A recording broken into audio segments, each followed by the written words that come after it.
I have several pieces of furniture in my house that belong to women in my family whom I never met. This piece of furniture, for instance, belonged originally, I believe, to Amanda Blackman. Yes, we have always been Presbyterians, who was married to Charles Blackman, who fought for the Union in the Civil War. Inside this top drawer, I have copies of the papers that she filed to get her widow's pension because of his service.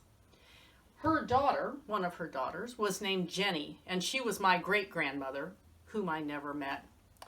I've thought about these two women as I've been cleaning my house, as I'm sure you have been cleaning your house in the last few weeks. Amanda lived through the Civil War, alone on her farm in Woodford County, Illinois, waiting for her husband to get back, not knowing what the future held for him or for her or for our country, for that matter. Jenny was in charge of this piece of furniture when she was in her late 40s in 1918, when the flu epidemic hit. I wonder what she did to keep this piece of furniture clean during that epidemic. And I wonder how she worried about the woman who was my grandmother, who was a young married woman at the time with two small children at home. My mother would want you to know that they were her much older brother and sister. Sometimes in the last few weeks, I've thought, nobody has ever gone through anything like this before. How can we do this? But then I think of these women whom I never met. I think of Amanda, who put her things in this dresser while her husband was at war.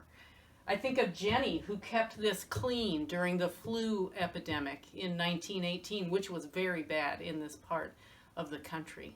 And I remember that I'm not the first one in my family who has gone through these troubling times, and we are not the first ones in our family of faith who have gone through things like this either. So turn to the scriptures when you need help, as we have always done. Turn to the stories in your own family of those brave women and men who went before you, who knew what it was like to face uncertain times, but who stayed strong. And if they were people of faith, who knew where that strength came from.